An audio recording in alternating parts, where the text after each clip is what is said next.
প্রিয় দর্শক, আসসালামু আলাইকুম। কথা বলতে চাই শেখ হাসিনার অডিও রেকর্ডের সত্যতা প্রমাণ হওয়ার পরে এখন ভারতের কি অবস্থান হবে বা শেখ হাসিনার কি অবস্থান হবে। দেখুন, শেখ হাসিনা তার অডিও কলের মাধ্যমে কর্মকর্তাদেরকে নির্দেশ দিয়েছেন যারা আন্দোলনকারী তাদের প্রতি সরাসরি লেথাল উইপেন, যেটা হচ্ছে যুদ্ধ অস্ত্র, যেটা হচ্ছে একদম মেরে ফেলার বুলেট, সেইটা দিয়ে মানুষজনকে মেরে ফেলে তারপর এই আন্দোলন দমন করতে হবে। এবং শেখ হাসিনার নির্দেশ অনুযায়ী আইন শৃঙ্খলা রক্ষাকারী বাহিনী যারা ছিল তারা কিন্তু এই কাজটা করেছে, যার ফলে প্রায় 1500 মানুষ শহীদ হয়েছেন এবং 40,000 মানুষ আহত হয়েছেন।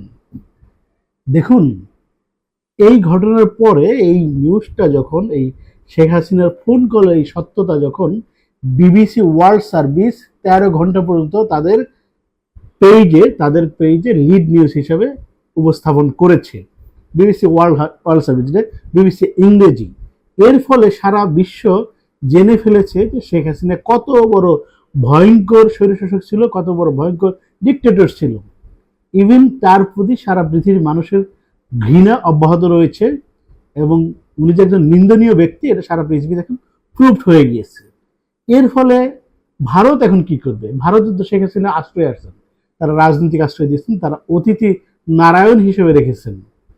দেখুন, এই বিষয়টা একটা মজার বিষয় হয়েছে যে ভারত কি তাহলে এইখানে ফেরত দেবে বাংলাদেশকে? শেখ হাসিনা কি বাংলাদেশের হাতে তুলে দিবে? তার বিচার করার সুযোগ দিবে, বিচার বাস্তবায়ন করার সুযোগ দিবে? বিবিসি বাংলা একটি রিপোর্ট করেছে আজ, যেখানে বলা হয়েছে যে না, এইটা সুযোগ দেওয়া হবে না। কারণ প্রধান বিষয় হচ্ছে ভারত যদি শেখ হাসিনাকে বাংলাদেশের হাতে তুলে দেয় তাহলে শেখ হাসিনার মতো ভারতের প্রতি লয়াল কোনো রাষ্ট্রনায়ক বা কোনো রাজনীতিবিদ ইন্ডিয়ার পাবে না। কারণ মানুষজন ধরে নিবে বিপদের সময় ইন্ডিয়া রক্ষা করে না, সুতরাং ইন্ডিয়ার পক্ষে গিয়ে লাভ নেই। ফলে এই মুহূর্তে বা ভবিষ্যতে, অদূর ভবিষ্যতে কখনোই শেখ হাসিনাকে বাংলাদেশের হাতে তুলে দেওয়ার একটা সম্ভাবনা নেই। অন্য বিষয়টা হচ্ছে শেখ হাসিনা কিন্তু তার বারবার মৃত্যু হচ্ছে। উনি কিন্তু আসলে বাংলাদেশের রাজনীতিতে মরহুম। ইভেন তার বাবার কবরটা বাংলাদেশের মাটিতে হলেও শেখ হাসিনার কবর কিন্তু বাংলাদেশের মাটিতে হওয়ার আপাতত কোনো সম্ভাবনা নেই। কারণ শেখ হাসিনা আর ফিরে আসতে হবে না, কারণ সে আইনকে মোকাবেলা করার মতো, আইনকে ফেস করার মতো অবস্থা, নৈতিক বল তার নেই। এবং আপনারা দেখতে পাবেন শেখ হাসিনা কিন্তু প্রতিদিনই তাদের ফেসবুক পেজে, তাদের ইউটিউব চ্যানেলে বিভিন্ন কথা নির্দেশনা বলে যাচ্ছেন, কিন্তু শেখ হাসিনার ছবি দেখানো হয় না কোথাও। উনি ভিডিও কলে আসতে পারেন না। কারণ কি জানেন? কারণ তার চেহারাটা এত বিতৃষ্ণ হয়ে গেছে, এত বৃষ্টি হয়ে গেছে, জাস্ট বুড়ো ডাইনির মতো দেখা যায় শেখ হাসিনা। সেই জন্য আর কোনো ভিডিও কলে আসে না, তোমরা ভয়েস দেখতে পাই।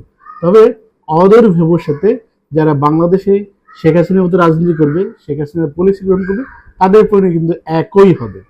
সো যারা রাজনীতিবিদ রয়েছেন তারা দলাদলি না করে সুশীল একটা রাজনীতি করা শুরু করেন এখন থেকেই। ধন্যবাদ সবাইকে।